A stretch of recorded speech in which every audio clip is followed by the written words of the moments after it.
Long ago, in the peaceful village of Ijegba, there lived a woman named Moronke and her husband Ajani.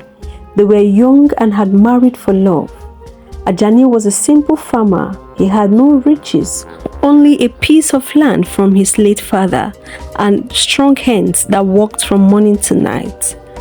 Moronke was beautiful, light-skinned, soft-spoken, and admired by many men before she chose Ajani. In the beginning, their love was enough. They laughed over bowls of food. They danced barefoot in the rain. They shared dreams of a future together. But love alone does not fill a pot. As time passed and children came not, Moronke's heart began to change. She looked at her friends married to men with cars, with lace wrappers and gold earrings. They walked with pride, but she walked with dust on her feet. Each time Ajani returned home with sunburnt skin and aching arms. But instead of comfort, he met sharp words. Ajani, look at us. Even dogs eat meat in some houses, but I'm here chewing dried fish. I married a man, not a hoe and cutlass. Ajani would sit quietly wiping sweat from his forehead and say, my wife, we may be poor now, but I'm building something. Just trust me. But trust was running out, she shouted. The villagers began to whisper. They heard Moronke shouting at the market. They saw her refusing to carry firewood or help him on the farm. She treats him like a servant, they said. That woman has no respect. But Moronke didn't care. To her, respect came with riches. One evening, a village hunter named Bunka brought home a large antelope and gave meat to everyone except Ajani. He laughed and said loudly, I would give you meat, Ajani, but I heard your wife said she only eats from kings now.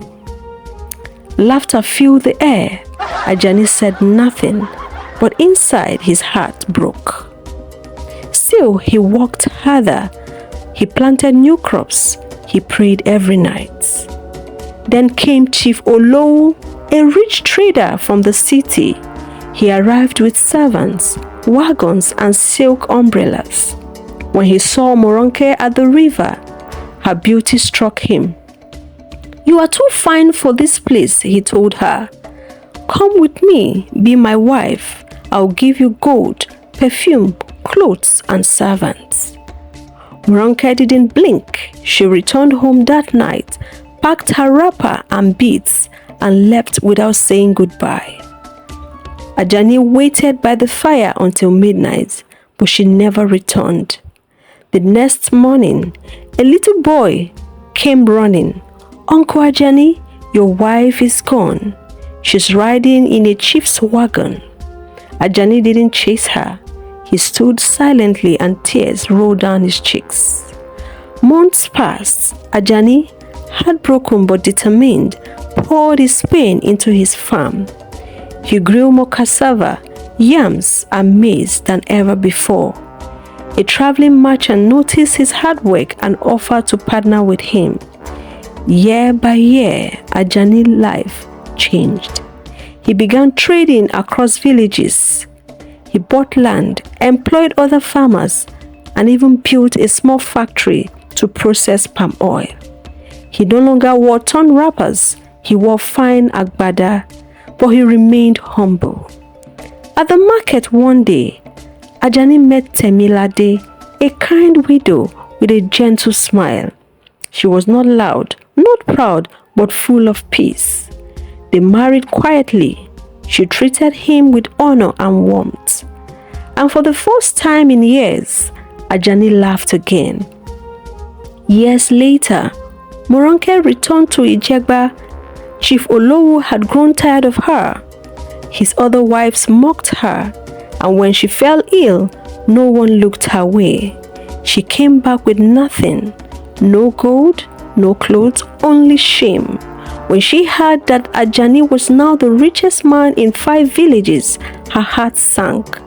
At the annual Yam festival, she saw him, tall, smiling, dressed like royalty, standing beside his new wife.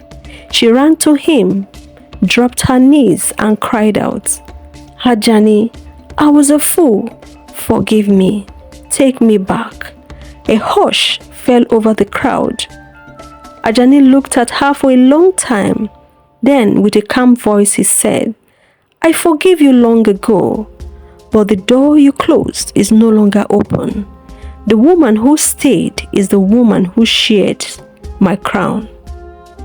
He walked away, holding Temilade's hand. Moronke remained on her knees as the drum played and joy filled the air. Dear friends, we have come to the end of the story. And the morals of this story is, do not mock a humble beginning. What you laugh at today may be what you beg for tomorrow. Love that stays in hardship deserves to reign in glory. What are your thoughts, friends? Kindly share at the comment section. Till I come your way again with magical stories. Bye-bye.